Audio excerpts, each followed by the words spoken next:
ایک حدیث ہے، الدنیا سجن المؤمن و جنت الکافر، کہ دنیا مومن کے لیے قید خانہ ہے اور کافر کے لیے جنت ہے۔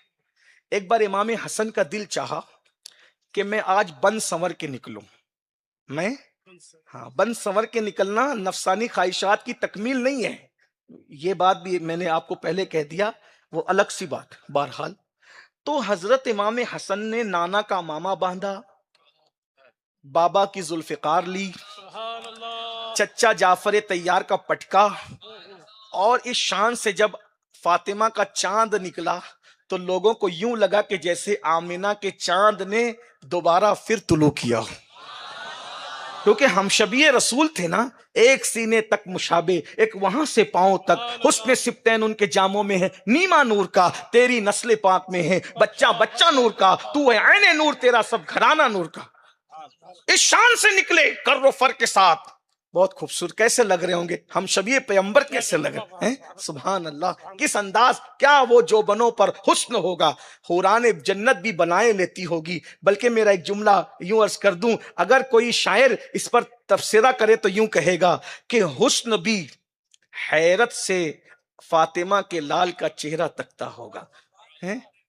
یہودی نے دیکھا جل گیا، وہ بھیک مانگ رہا تھا، پھٹے پرانے کپڑے، بکھرے ہوئے بال، جسم سے بدبو آ رہی ہے۔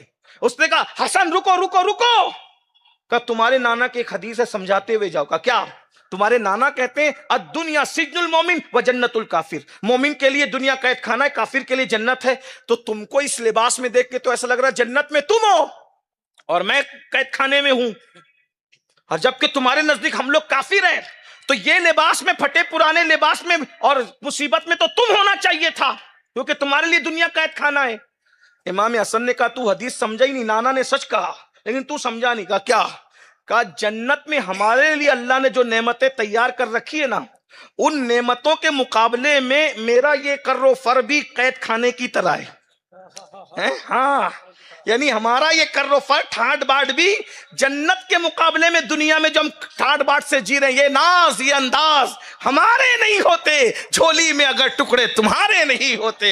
تو یہ کر و فر ہمارا جو تو دیکھ کر کے حیران ہے، اصل میں تجھے جنت کی نعمتیں نہیں پتا۔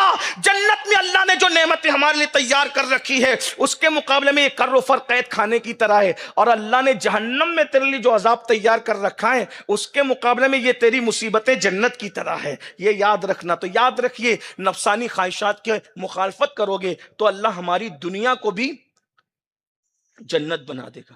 اب اس کا یہ مطلب نہیں کہ آپ اچھا نہ پہنے، اچھا نہ کھائیں، اچھا پہنے اچھا کھائیں، یہ سوچ کر اگر آپ اچھا اس لیے کھاتے ہیں طاقت جسم میں آئے گی، اللہ کی عبادت کروں گا، تو آپ کا ہر لقمہ عبادت ہے۔ اچھے کپڑے اس لیے پہن رہا ہوں کہ اللہ کا شکر ادا ہوگا، یہ بھی عبادت ہے۔ وہ بات بھی ادھوری رہ جائے گی، میں بات اس کو پورا کر لیتا ہوں کہ اس بزرگ نے فرمایا کہ دریا سے جا کے کہنا کہ اس نے کبھی اپنی بیوی کو ہاتھ نہیں لگایا، اس کے حکم سے آیا ہوں۔ جیسے ہی کہا دریا دو حصوں میں پھٹ گیا، رستہ بن گیا، وہ چلتے ہوئے چلا گیا۔ ان کو کھلایا، وہ کھانا کھائے، کھانا کھانے کے بعد کہا حضرت پیر صاحب نے تو یہ کہا تھا، اب جاؤں گا کیسے؟ کہا دریا سے کہنا کہ میں اس کے حکم سے آ رہا ہوں جس نے پوری زندگی میں کبھی کھانا ہی نہیں کھایا۔ یہ تو اور بڑی بات ہو گئی، آنکھیں پھٹے کی پھٹی رہ گئی، کہ یہ پورا کھانا بھی چٹ کر گئے اور کہتے کبھی پر اللہ والوں پہ اعتبار تھا، اعتماد تھا۔ گئے دریاؤں کا، دریا پھٹ گیا، رستہ بن گیا، چلے گئے۔ پیر صاحب سے کہا حضرت بات سمجھ میں نہیں آئی، دونوں نے جھوٹ بولا، لیکن حیرت یہ ہے کہ جھوٹوں کی بات دریا نے مانا کیسے؟